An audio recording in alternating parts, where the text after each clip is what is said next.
استعين اهدنا الصراط المستقيم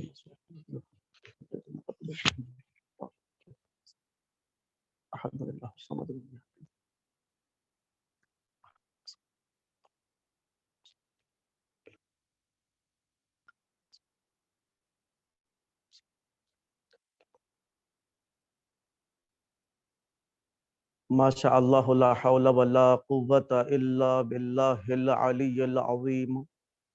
اعوذ باللہ السمیع العلیم من الشیطان اللعین الرجیم. بسم اللہ الرحمن الرحیم.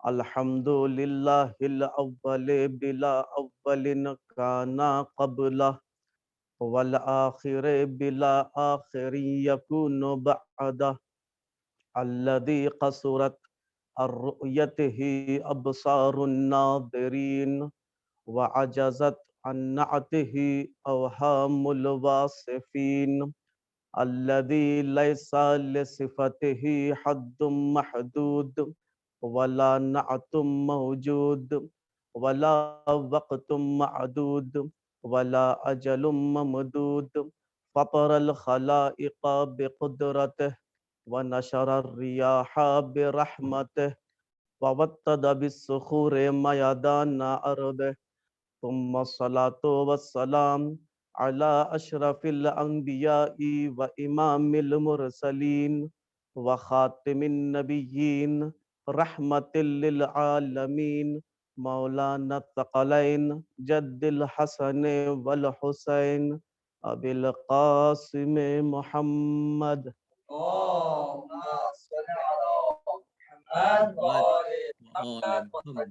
وآلہ الأطیبین الأطہرین الأنجبین لا سیما ابن عمہ ووصیہ وصفیہ وخلیفتہ بلا فصل وَلْعَنْ أَعْدَاءَهُمْ أَجْمَعِينَ مِنْ يَوْمِ عَدَاوَتِهِ إِلَى يَوْمِ الدِّينِ.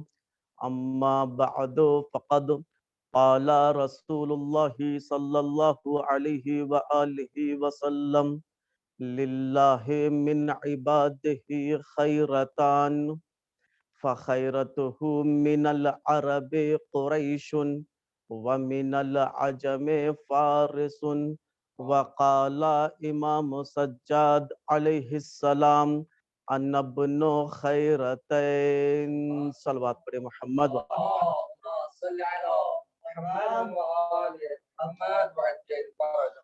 عزیزان گرامی، جیسا کہ آپ تمام ہی حضرات کو علم ہے کہ یہ خمسہ جو شروع ہوا ہے یہ امام سجاد علیہ السلام کی شہادت کے موقع پر یہ برگزار ہوا ہے، یہ منعقد ہوا ہے. اور سب سے پہلے میں دعا گو ہوں کہ پالنے والے پروردگار یہ خمسے کو منعقد کرنے والے اور جو سامعین ہیں اور جو یہاں حاضرین ہیں، اللہ ان تمام مؤمنین کی دلی خواہشات جو بھی حاجات رکھتے ہیں خدا برلائے. اور اس کے علاوہ اللہ تمام جو اس وقت کی جو حالت ہے، جو تعاون پہلا ہوا ہے، جو یہ تعاون اس زمین میں اپنے پیر گاڑے ہوا ہے، پالنے والے پروردگار اس تعاون کو اس کرونا کی صفحہ ہستی سے ختم کر دے. اور چونکہ امام سجاد علیہ السلام کا خمسہ ہے تو میں یہاں سے شروع کروں کہ اکثر مواقع ہم نے دیکھا ہے امام سجاد کا جیسے ہی نام آتا ہے تو وہاں سے دعاؤں کا سلسلہ شروع ہوتا ہے. اور اسی لیے کہ امام سجاد علیہ السلام نے جتنی دعائیں پڑھی ہیں اور دعائیں جو امام سجاد علیہ السلام کی ایک خزانے کے طور پر جو ہمارے پاس ہیں وہ کسی امام کی اس شکل میں ہمارے پاس موجود نہیں ہے، جسے صحیفہ سجادیہ اور صحیفہ کاملہ کا نام دیا گیا ہے. بہرکیف اس سلسلے میں بھی ہم کچھ عرض کریں گے، لیکن ہماری ان 5 مجالس کا جو عنوان ہے، یہ محور جو بتایا گیا ہے، جو مرکز جو بنایا گیا ہے ان 5 مجالس کا، وہ شخصیت امام سجاد علیہ السلام ہے.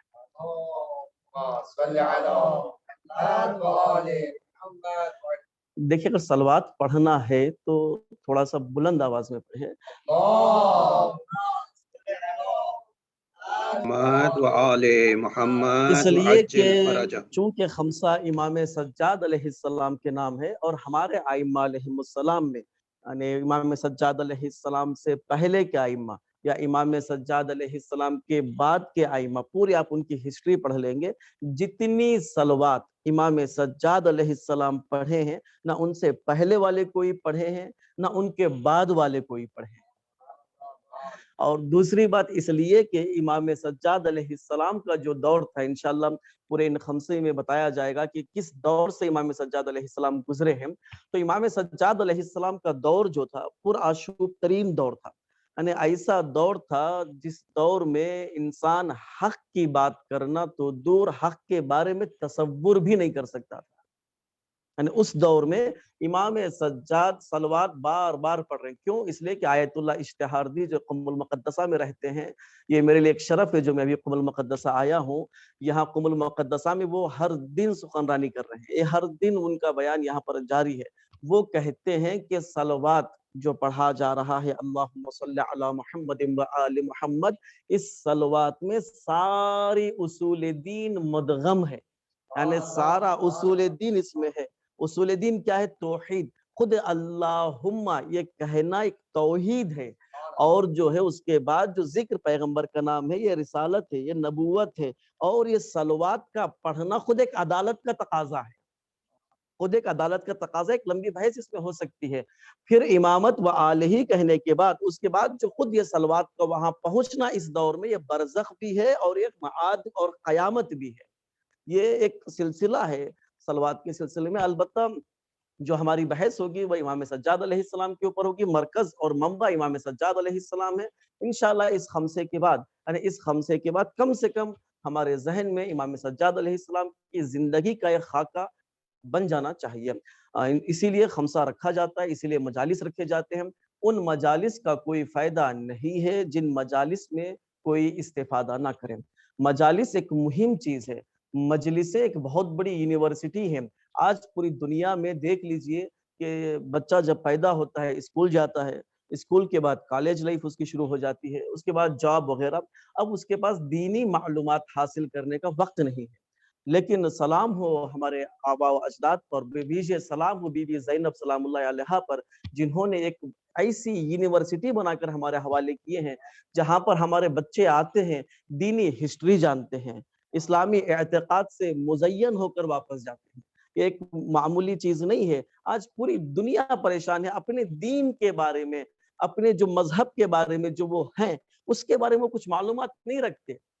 آج کا جوان جس مذہب میں بھی ہو، وہ آج اپنے دین کے بارے میں بیسک معلومات حاصل نہیں کر سک رہا ہے، اس لیے اس کے پاس ٹائم نہیں ہے. لیکن آپ یہاں پر آئیے، ہمارے جوان، ہمارے بچے، ہمارے بوڑھے مجلس اعضاء میں آتے ہیں. یہاں آنے کے بعد اسلامک ہسٹری، اسلامی تاریخ سے بھی آگاہ ہو جاتے ہیں اور اپنے اعتقاد کو یہاں پر محکم سے محکم کرتے چلے جاتے ہیں. کیوں؟ اس لیے کہ اس کی بنا بی بی زینب ڈال کر گئی ہے. اور ایک عجیب بنا ہے یہاں پر کہ جہاں دیکھیے آپ تمام یونیورسٹیز میں آپ دیکھیں گے وہاں پر قانون ہوتا ہے اس سال اس سن اس کلاس کا بچہ دوسرے کلاس میں نہیں جا سکتا، اور تیسرے کلاس کا بچہ چوتھے کلاس میں نہیں آ سکتا. ایم اے پڑھنے والا 10ویں جماعت کی کلاس میں نہیں آ سکتا، اس کی توہین مانی جاتی ہے. اور 10ویں جماعت پڑھنے والا ایم اے کی کلاس میں نہیں جا سکتا، اس لیے کہ اسے کچھ سمجھ میں نہیں آتا. لیکن میں آپ کو بتا رہا ہوں قرآن مجید کی تلاوت اور یہ مجلس اعضاء، یہ دو ایک ایسے پلیٹ فارم ہیں جو جس ذہن کا بھی آئے وہ اپنے ذہن کے مطابق سمجھ کر جائے گا، اپنے ذہن کے مطابق سمجھ کر جائے گا. کوئی مبتدی طالب علم ہے، قرآن مجید کو کھول رہا ہے اور وہ سائنس کی تحقیق کرتے جا رہا ہے، وہ جتنا اس کا علم ہے اتنا اسے قرآن مجید سے ملتا چلے جائے گا. اور آپ مجلس اعضاء میں آئیں گے، جتنا آپ کا اعتقاد ہے، یقین ہے، اس مجلس اعضاء میں آنے کے بعد آپ کے یقین میں اضافہ ہی اضافہ ہوتے جا رہا ہے. چھوٹا بچہ آ رہا ہے وہ اپنے اعتبار سے اضافہ کرتے جا رہا ہے اپنے یقین و علم میں. جو کوئی جوان آ رہا ہے وہ اپنے اعتبار سے، جو بوڑھا آ رہا ہے وہ اپنے اعتبار سے یہاں علم حاصل کرتے جا رہا ہے. اور ایک بہت بڑا مرکز ہے مجلس اعضاء، اور یہ مجلس اعضاء کی اہمیت کے لیے اتنا کافی ہے کہ اس مجلس اعضاء میں جو علم لدنی ہے، خود علم ہے، یعنی ایک ہوتا ہے علم لدنی یعنی علم کا کسب کرنا، علم کا حاصل کرنا، ایک ہوتا ہے خود عین علم اور عین شجاعت جسے کہا جائے، یہ خود اس مجلس اعضاء میں تشریف لے کر آتے ہیں. ایک بہت بڑی بات ہے. آپ یوں دیکھ لیجئے گا، یہاں سے میں آغاز کر رہا ہوں اپنے مجلس کا کہ مجلس اعضاء کہتے کسے ہیں. آپ یوں دیکھ لیجئے ایک عالم دین پہنچے کہاں پر؟ مسجد کے پاس. مسجد کے باہر شیطان کو پہچانے، جو شیطان وہاں پر کھڑا ہوا تھا. عالم دین نے شیطان سے کہا